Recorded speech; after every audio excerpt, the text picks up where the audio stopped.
आना है भाई।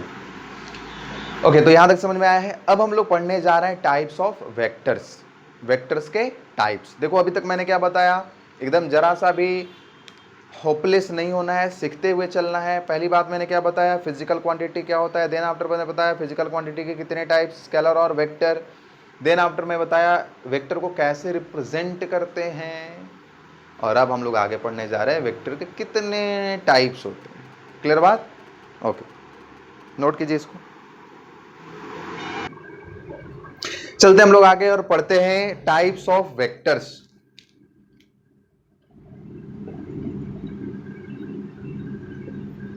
टाइप्स ऑफ वेक्टर्स में सबसे पहला हम लोग पढ़ेंगे बच्चों,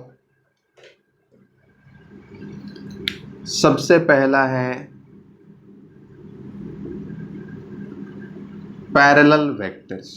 क्या है? Parallel vectors. Parallel parallel parallel parallel vectors कैसे डिफाइन करेंगे बच्चों? दो वेक्टर्स है, दो वेक्टर्स है, एक वेक्टर ए है और दूसरा वेक्टर बी है। दोनों वेक्टर को हम एक दूसरे के पैरेलल तब कहेंगे जब दोनों का डायरेक्शन क्या हो, सेम हो। जब दोनों का डायरेक्शन क्या हो, सेम हो। जब दोनों का डायरेक्शन क्या हो, सेम हो। एक ही डायरेक्शन में चल रहे हैं तो हम लोग क्या बोलेंगे कि दोनों वेक्टर्स कैसे वेक्टर्स हैं, पैरेलल वेक्टर्स हैं। क्लियर बात? ओके, देखिए two vectors, vector A and vector B, है ना। इसको हमने लिख दिया, ऊपर साइन लगा दिया, तो इसको क्या पढ़ेंगे, वेक्टर ए। इसके ऊपर साइन लगा दिया तो क्या पढ़ेंगे, वेक्टर बी। तो two vectors, vector A and vector B are said to be parallel vectors if both have same direction। दोनों का डायरेक्शन क्या है बच्चों, सेम है। जैसे एज फॉर एग्जांपल हम लोग देखते हैं, ये वेक्टर ए है, ये वेक्टर बी। दोनों वेक्टर को आप देख सकते हैं, दोनों वेक्टर का डायरेक्शन क्या है, सेम है। दोनों वेक्टर्स एक ही डायरेक्शन में हैं। इसको ऐसे लिख लो, यहाँ पे ज़्यादा बेटर लगेगा। ये टेल हो गया, ये यहाँ से आपको इसके लेंथ का पता चल जाएगा।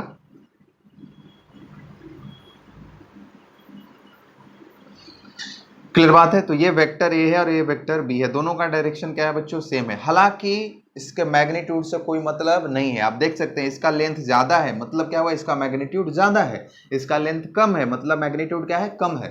तो इसको मैग्नीट्यूड से कोई मतलब नहीं है, ज्यादा कम भी हो सकता है, इक्वल भी हो सकता है, सिर्फ डायरेक्शन सेम होना चाहिए।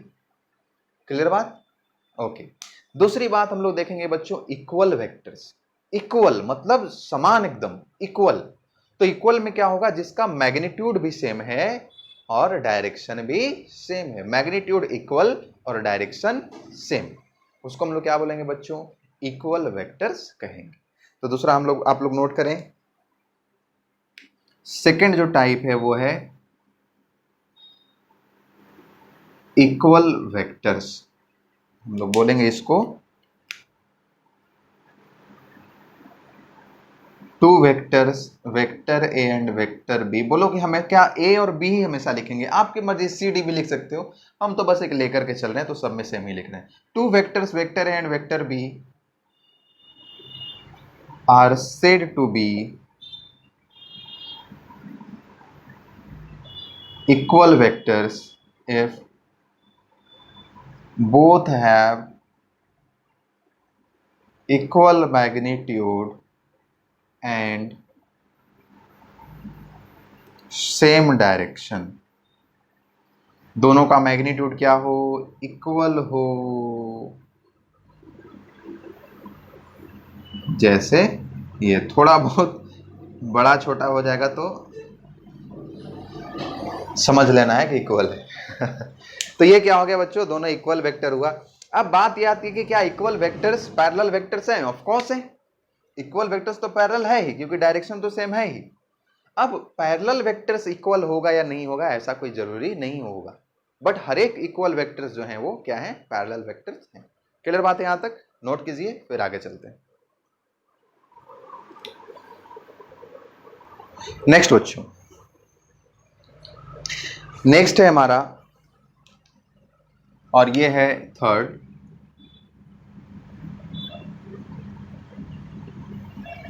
Anti parallel vectors. कैसे? Anti parallel vectors. तो देखो पैरेलल में क्या था, सेम डायरेक्शन, तो एंटी पैरेलल में क्या होगा, अपोजिट डायरेक्शन। क्लियर बात, नाम से आइडेंटिफाइड है, इसको रटना नहीं है, समझ लेना है, नाम से आइडेंटिफाइड है। तो एंटी पैरेलल वेक्टर्स क्या होगा बच्चों, two vectors vector A and vector B are said to be anti parallel vectors if they have opposite directions. इसमें भी मैग्नीट्यूड से कोई मतलब नहीं है, तो नोट करेंगे इसको। Two vectors vector A and vector B are said to B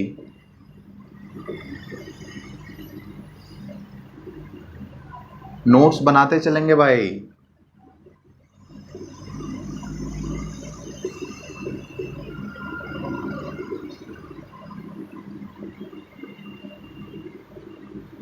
if they are in opposite directions, as for example हम लोग यहां पे देखेंगे, ये है वेक्टर ए और ये है वेक्टर बी। वेक्टर ए और वेक्टर बी दोनों अपोजिट डायरेक्शंस में है। नेक्स्ट है बच्चों,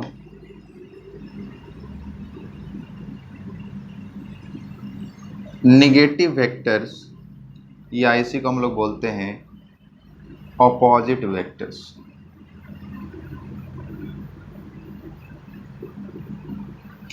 आप एंटी पैरेलल को अनलाइक वेक्टर्स भी कह सकते हैं और पैरेलल को लाइक वेक्टर्स भी कह सकते हैं, कहते हैं उसको। लाइक का मतलब सेम, समान। नेगेटिव वेक्टर्स किसे कहेंगे, जिस तरह से इक्वल वेक्टर्स था कि मैग्नीट्यूड सेम और डायरेक्शन, मैग्नीट्यूड इक्वल और डायरेक्शन सेम, उसी तरह से नेगेटिव वेक्टर्स किसे कहेंगे, दो वेक्टर्स अगर जिनका मैग्नीट्यूड सेम है लेकिन उनका डायरेक्शन अपोजिट है, तो हम लोग उन दोनों वेक्टर्स को क्या कहेंगे कि एक दूसरे का नेगेटिव वेक्टर है, एक दूसरे का अपोजिट वेक्टर है। क्लियर बात है। एज फॉर एग्जांपल देखिए यहां पे, समझ, पहले definition, two vectors vector A and vector B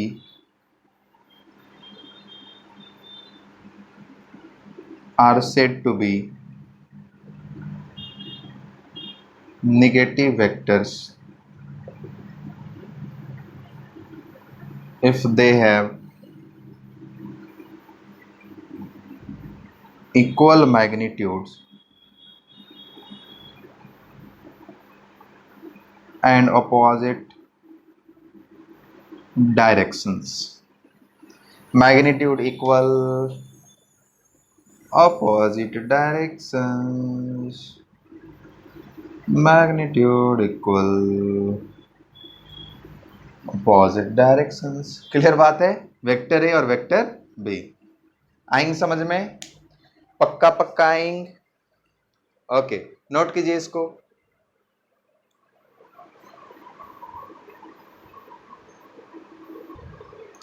चलिए आगे,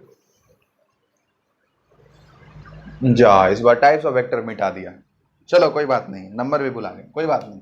नेक्स्ट, नेक्स्ट है हमारा को इनिशियल वेक्टर्स। देखो को इनिशियल नाम से आइडेंटिफाइड है भाई, ज्यादा दिमाग लगाना ही नहीं है।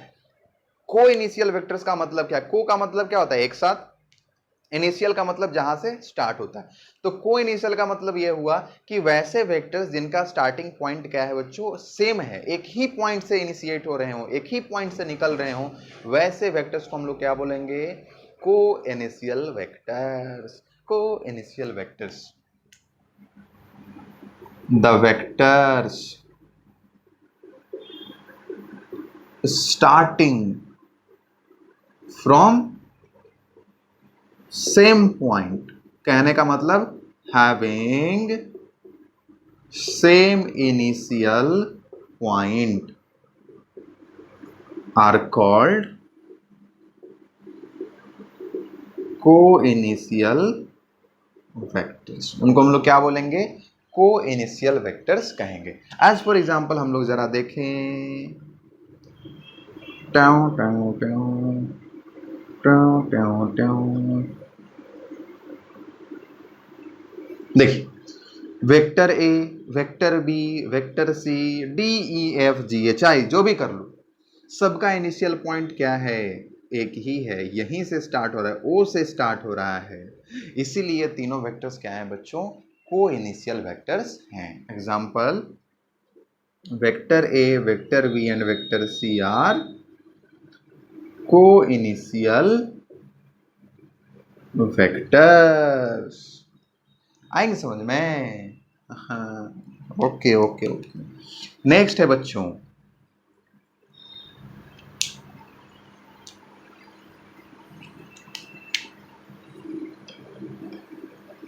Collinear vectors. कोलिनियर पढ़े होंगे आप लोग, कोलिनियर पॉइंट्स, वैसे पॉइंट्स जो एक ही लाइन पे रहते हैं उनको हम लोग क्या बोलते हैं, कोलिनियर पॉइंट्स कहते हैं। तो कोलिनियर वेक्टर्स क्या हो जाएगा, वैसे वेक्टर्स जो एक ही लाइन पे लाई कर रहा है उसको हम लोग क्या बोलेंगे, कोलिनियर वेक्टर्स कहेंगे। तो लिखिए the vectors lying on the same line are called as collinear vectors। जैसे फॉर एग्जांपल हम लोग देखते हैं, जैसे ये दो वेक्टर हैं, वेक्टर ए वेक्टर बी, दोनों कोलिनियर है।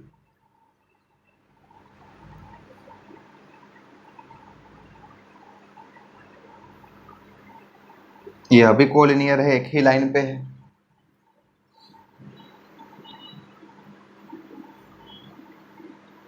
यह भी कोलिनियर है। आ रहा है समझ में? पक्की बात है।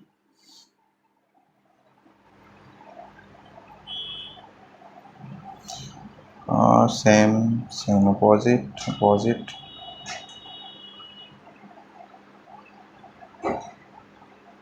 यह भी क्या है बच्चों, कोलिनियर वेक्टर्स ही है। क्लियर बात है यहाँ तक? सारे क्या है, ये दोनों एक लाइन पे है, ये दोनों एक लाइन पे, ये दोनों एक लाइन पे, ये दोनों एक लाइन पे, तो इनको हम लोग क्या बोलेंगे, कोलिनियर वेक्टर्स कहेंगे। बोर हो रहे हो क्या? नहीं होना है। बहुत ही इंपॉर्टेंट वेक्टर जो है बच्चों, हर एक चैप्टर में वेक्टर्स का यूज है, इसलिए समझना बहुत ही जरूरी है, बहुत इंपॉर्टेंट। फिजिक्स का कोई भी ऐसा चैप्टर नहीं होगा जो बिना वेक्टर के आप पढ़ लोगे, एक आध चैप्टर को छोड़ करके। क्लियर बात है? नोट कीजिए इसको, फिर चलते हम लोग आगे।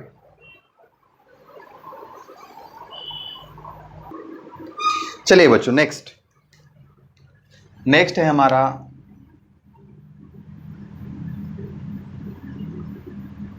Coplanar vectors. यहां पर भी सेम बात आ गई, नाम से आइडेंटिफाइड है। को का मतलब एक साथ या एक ही, और प्लेनर का मतलब प्लेन। वैसे वेक्टर्स जो एक ही प्लेन में लाई करते हैं, कि सरफेस पे हैं, एक ही सतह पे हैं, उसको हम लोग क्या कहेंगे, कोप्लेनर वेक्टर्स कहेंगे। जैसे मैं कुछ भी लिख रहा हूं यहाँ पे, तो सारा कुछ क्या है, इसी सरफेस पे, इसी प्लेन में है, तो ये क्या हो गया, जितने भी वेक्टर्स अगर मैं इस पे ड्रॉ करूँ, वो सारे के सारे क्या हो जाएंगे, कोप्लेनर वेक्टर्स होंगे। तो नोट करेंगे यहाँ पे बच्चों,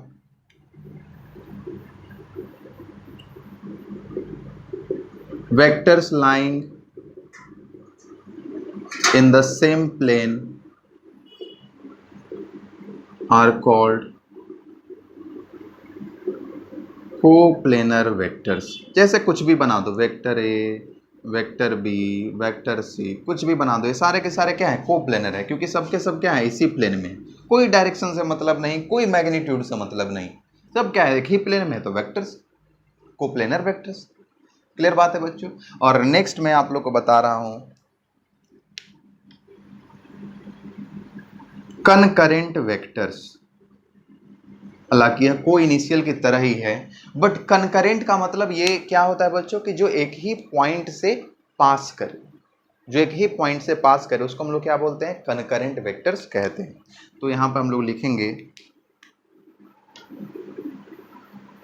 vectors passing through a common point are called as concurrent vectors। जैसे मान लीजिए वेक्टर ए है, ये वेक्टर बी है, ये वेक्टर सी है। अगर हम लोग ड्रॉ करें तो ये तीनों जो हैं वो इस पॉइंट से पास कर रहे हैं, तो इसलिए क्या है, वेक्टर ए और वेक्टर बी वेक्टर सी क्या है, कनकरेंट वेक्टर्स हैं। क्लियर बात है, नोट कीजिए इसको आगे। बस खत्म पे ही है, अकबक हड़बड़ाना नहीं है, बस खत्म पे ही है। ओके, नोट कीजिए इसको। चलो अब मैं ज़्यादा टाइम नहीं लेता हूँ।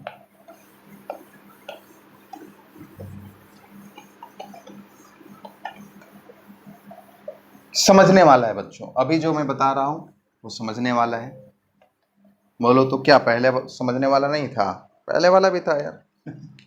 नेक्स्ट है हमारा जीरो वेक्टर, या इसी को हम लोग कहते हैं नल वेक्टर। नाम से ही मतलब है, नाम से आइडेंटिफाइड है जीरो। जीरो का मतलब क्या हुआ, कुछ नहीं। तो एक ऐसा वेक्टर जिसका मैग्नीट्यूड क्या हो, जीरो हो। एक ऐसा वेक्टर जिसका मैग्नीट्यूड क्या हो, जीरो हो, इसलिए हम लोग उसको क्या कहेंगे, जीरो वेक्टर कहेंगे। बोलो फिर वेक्टर कहने का जरूरत ही क्या है, वेक्टर क्यों कहेंगे फिर इसको? जीरो है, मैग्नीट्यूड ही नहीं है, तो फिर वेक्टर क्या है? जब मैग्नीट्यूड ही नहीं है, 0 न्यूटन का फोर्स मतलब कोई फोर्स नहीं, तो जब मैग्नीट्यूड ही नहीं है, कोई है ही नहीं, तो क्या मतलब है उसका, वेक्टर कहने का क्या मतलब है? तो बच्चों इसको समझते हैं जरा, देखिए।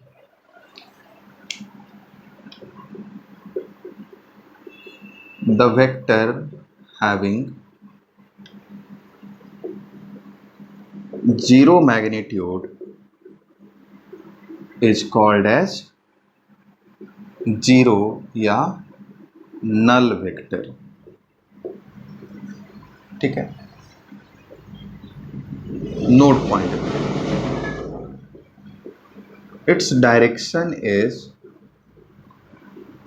अनडिटर्मिनेट। इसका डायरेक्शन क्या होता है, अनडिटर्मिनेट, इसका कोई निर्धारण नहीं है। मैग्नीट्यूड ही नहीं है तो क्या, मैं बोलूं 0 न्यूटन का फोर्स लगाओ, क्या करोगे? जैसे सपोज कर लो, जीरो वेक्टर हमने क्यों कहा, क्योंकि दो वेक्टर्स का जो एडिशन होता है बच्चों, वो हमेशा क्या होता है, वो एक वेक्टर होता है। दो वेक्टर का जो सम होगा, दो वेक्टर का जो एडिशन होगा, वो ऑलवेज क्या होगा, एक वेक्टर होगा। तो मान लीजिए कि एक वेक्टर ए है और दूसरा वेक्टर माइनस ए है, अगर हम दोनों को ऐड करेंगे तो क्या आएगा, ये जीरो आएगा। क्लियर बात? तो यह भी क्या होगा, एक वेक्टर ही होगा, जीरो वेक्टर। आएंगे बात समझ में? इसलिए कहते हैं कि जीरो भी क्या है, एक वेक्टर है, जीरो वेक्टर। क्लियर बात, पक्की बात? ओके। और नेक्स्ट है बच्चों, यह है यूनिट वेक्टर। क्या है, यूनिट वेक्टर। यूनिट का मतलब क्या, वन। तो वैसा वेक्टर जिसका मैग्नीट्यूड क्या हो, वन हो, उसको हम लोग क्या कहेंगे, यूनिट वेक्टर कहेंगे।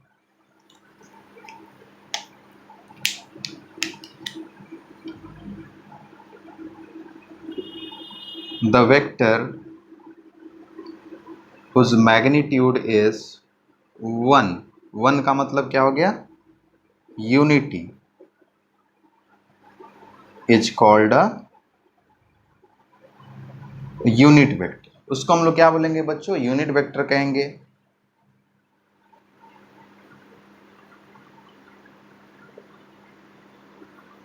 इट इज रिप्रेजेंटेड बाय, जैसे ए कैप हो गया, बी कैप हो गया, सी कैप, है ना, मतलब कैप लेटर और उसके ऊपर क्या, ये कैप, लेटर के ऊपर क्या लगा हुआ है, इसको हम लोग क्या पढ़ते हैं, ए कैप। कैसे पढ़ेंगे, A cap, B cap, C cap, इस तरह से पढ़ेंगे इसको। क्लियर बात है? अब बात यह आती है बच्चों कि हम यूनिट वेक्टर बनाते कैसे। यूनिट वेक्टर का मतलब क्या हुआ कि वन वेक्टर। ठीक है, अब सपोज कर लो कि कोई हमको वेक्टर दिया हुआ है, जैसे हमको कोई फोर्स दिया हुआ है, F बराबर 5 न्यूटन राइटवर्ड, या F is equals to 5 newton upward, ऐसा दिया हुआ है। अगर हमको उसको यूनिट वेक्टर बनाना है, 5 न्यूटन है, अगर उसको हमको 1 न्यूटन बनाना है तो क्या करेंगे, या तो हम 4 उसमें से सब्ट्रैक्ट करेंगे या फिर 5 से डिवाइड कर देंगे। तो बच्चों अलग अलग के लिए हमको क्या करना पड़ेगा, अगर हम लोग घटाने वाला सब्ट्रैक्ट करने वाला लेते हैं तो मान लो कि 10 न्यूटन है, तो फिर तो 9 घटाना पड़ेगा। तो हमारा एक जनरल टर्म नहीं बन पा रहा है। ठीक है, लेकिन अगर हम डिवीजन वाला अपनाए तो वह क्या हो जाएगा, एक जनरल टर्म बन जाएगा। जैसे जो फोर्स है, जो वेक्टर दिया हुआ है, उसी के मैग्नीट्यूड से उसको डिवाइड कर दें। जैसे 5 न्यूटन है तो 5 से डिवाइड कर दें, 10 न्यूटन है तो 10 से डिवाइड कर, 10 न्यूटन से डिवाइड कर दें। क्लियर बात है। जो है उसके मैग्नीट्यूड से डिवाइड कर दें तो वह क्या बन जाएगा बच्चों, यूनिट वेक्टर बन जाएगा। जिसको हम लोग जनरल अगर लिखना चाहें, कोई वेक्टर ए है, वेक्टर ए को यूनिट वेक्टर बनाना है तो क्या करना होगा, वेक्टर ए के मैग्नीट्यूड से उसको डिवाइड कर देना होगा। तो ठीक है, देखिए एग्जाम्पल, वेक्टर ए है ना, तो यूनिट वेक्टर जो होगा, unit vector of A is equals to क्या हो जाएगा, vector A divided by magnitude of vector A. इसको समझना है भाई, छोड़ना नहीं है, देखो छोड़ना नहीं है इसको, ऐसा नहीं, मैं vector A divided by magnitude of vector, किसी भी वेक्टर को, है ना, इसको लिख लो, किसी भी वेक्टर को उसके मैग्नीट्यूड से डिवाइड करने पर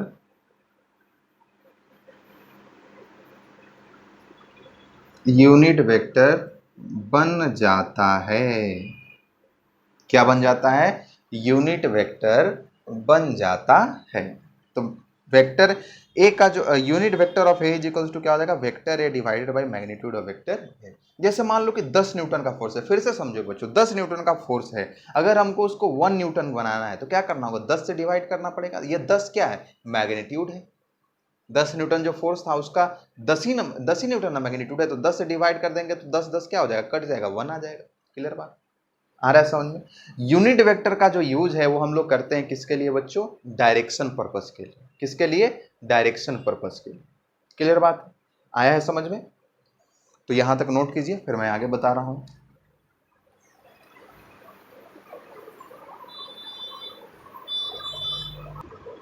चलो बच्चों नेक्स्ट, और ये लास्ट बता रहे हैं ज्यादा हड़बड़ाओ मैं। देखिए नेक्स्ट है हमारा बेस वेक्टर्स। अभी जो बताया उसी का एप्लीकेशन है, बेस वेक्टर्स। बेस, बेस आधार। हमारे कोऑर्डिनेट सिस्टम में बच्चों 3 यूनिट वेक्टर्स हैं। In our coordinate systems there are 3 vectors, 3 unit vectors you say. हमारे कोऑर्डिनेट सिस्टम में x, y और z जो हमारा कोऑर्डिनेट सिस्टम है, इसमें 3 यूनिट वेक्टर्स हैं, i कैप, j कैप और k कैप। हमने क्या इससे पहले बताया कि जो यूनिट वेक्टर्स हैं वह डायरेक्शंस ओरिएंटेड होते हैं, वह डायरेक्शन को स्पेसिफाई करता है कि किस डायरेक्शन में वेक्टर। तो हमारे कोऑर्डिनेट सिस्टम में 3 यूनिट्स वेक्टर हैं, i कैप, j कैप और k कैप, जो कि डायरेक्शन को शो करते हैं। i कैप जो है वह x डायरेक्शन को शो करता है, j कैप जो है वो y डायरेक्शन को शो करता है, y एक्सिस की तरफ शो करता है, और k कैप जो है वह z एक्सिस की तरफ शो करता है। तो हम लोग यहाँ पे लिख सकते हैं, in our coordinate system there are 3 unit vectors, pass कर दिए इतना ही, i cap, j cap and k cap, which represents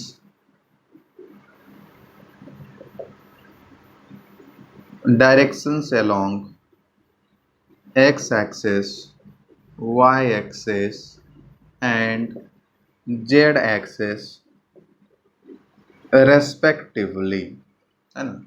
respectively कहने का मतलब आई कैप वाला एक्स एक्सिस के तरफ, जे कैप वाला वाई एक्सिस के तरफ और के कैप वाला जेड एक्सिस के तरफ शो करेगा। तो ये बच्चों बेस वेक्टर्स। और मैं लास्ट आपको बता रहा हूं,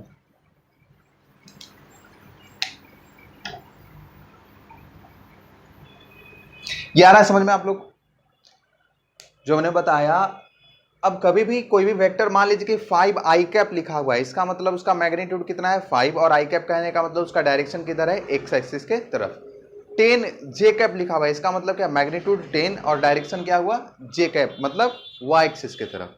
ठीक है, इसी का उल्टा बच्चों, अगर माइनस आई लिखा हुआ है तो निगेटिव एक्स एक्सिस, माइनस जे लिखा हुआ है तो निगेटिव वाई एक्सिस, और माइनस के लिखा हुआ है तो निगेटिव जेड एक्सिस। क्लियर बात है, यहां तक आ रहा है समझ में, नोट कीजिए इसको।